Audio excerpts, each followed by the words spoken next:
क्योंकि 80% नेता विधायक सरकार के भ्रष्ट हैं। हमारी कानून व्यवस्था इतनी विवश है कि अपराधियों का संरक्षण करने पर मजबूर है हर जगह। नमस्कार, मैं करण कुमार यादव।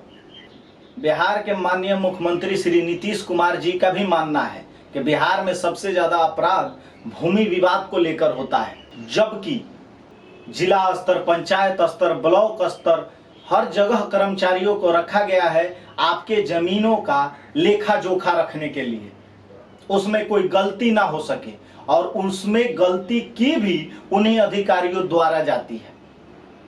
सरकार चाहे कितनी भी बड़ी योजना जनता के उत्थान के लिए लेकर आए, जब तक इन भ्रष्टाचारी अधिकारियों पर नकेल नहीं कसा जाएगा, कानून का डर इनके अंदर नहीं होगा, तब तक कोई भी योजना सफल नहीं हो पाएगी।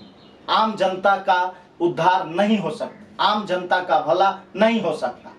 और इस बात को भली भांति सरकार जानती है, परंतु कुछ करती नहीं, क्योंकि 80% नेता विधायक सरकार के भ्रष्ट हैं, भ्रष्टाचार में लिप्त हैं, और इन लोगों द्वारा ही बढ़ावा दिया जाता है।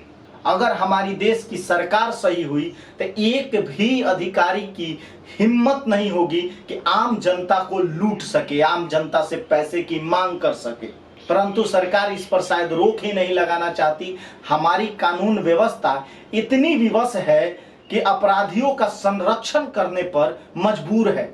हर जगह बिहार में भूमि का सर्वे हो रहा है। इससे पहले सभी जमीनों को डिजिटलाइज करने का प्रोसेस शुरू किया गया था, उसमें भी कर्मचारियों द्वारा लूटने का तरीका निकाल लिया गया। आम जनता ही बताए, अगर आपके पास 1 कट्ठा जमीन है या 10 दूर है तो क्या उसका कुछ रकबा होगा या नहीं होगा।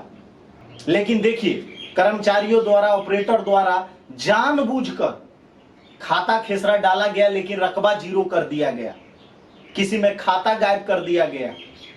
चलो, खाता गलत हो सकता है, एंट्री एक आध नंबर इधर उधर हो सकता है, लेकिन क्या किसी का भी अगर जमीन है तो उसका रकबा जीरो हो सकता है, उसका शुल्क जीरो हो सकता है। सारे दस्तावेज कर्मचारियों के पास होते हैं, फिर भी एंट्री इतनी गलत कैसे हो जाती है।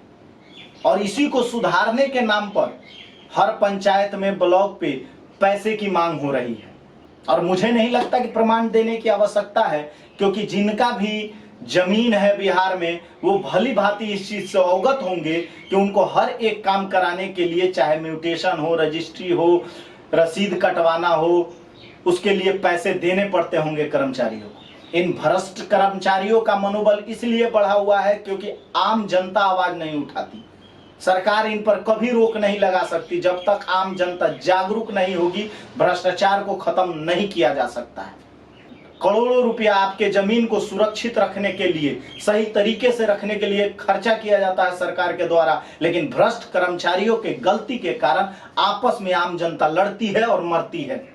सरकार अगर वाकई में आम जनता का भला चाहती है तो एक समय निर्धारित करे, और निर्धारित कुछ कामों का सरकार द्वारा निर्धारित समय भी है, और उस समय पे अगर कार्य नहीं किया जाता है तो सरकार उस कर्मचारी को सस्पेंड करे, उसको कारावास दे, तब जाके इन कर्मचारियों के अंदर डर पैदा होगा। उनको मौका देने का काम सरकार करती है, उनको सुधारने का काम सरकार करती है, और एक भ्रष्टाचारी को जब तक सजा नहीं मिलेगा तब तक वो नहीं सुधर सकता। जनता की सेवा करने वाले ही अगर जनता का शोषण करने लगे तो उनकी जगह जेल में होनी चाहिए, उनको मौके पे मौका नहीं देना चाहिए। लेकिन शायद ये बात सरकार इसलिए नहीं समझना चाहती क्योंकि एसी के रूम से कभी बाहर निकले तब आम जनता का दुख दर्द पता चले। जिनको जनता के पैसा पे घूमने के लिए गाड़ी मिल रही हो, एयर कंडीशनर रूम मिल रहा हो, कैबिन मिल रहा हो, उनका आम जनता का विकास और शोषण से क्या फर्क पड़ता है। इस पे सोचना आम जनता को होगा।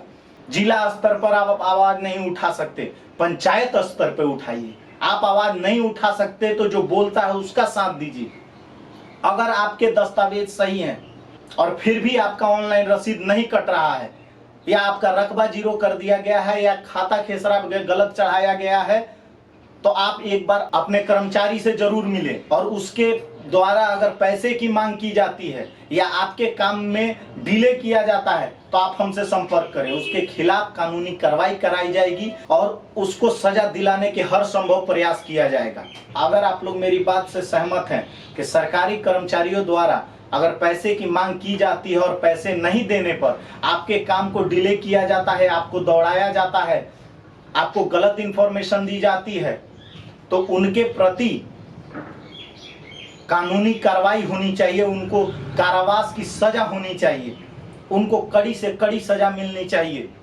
तो इस वीडियो को ज्यादा से ज्यादा शेयर करें ताकि हमारे देश के प्रधानमंत्री और राज्य के मुख्यमंत्री एवं सभी उच्च अधिकारियों के पास इस वीडियो को पहुंचाएं ताकि इस पर वो लोग विचार कर सके।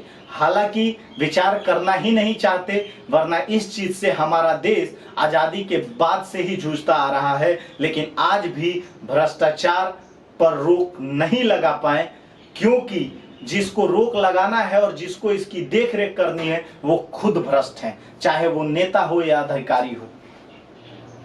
जय हिंद, जय बिहार।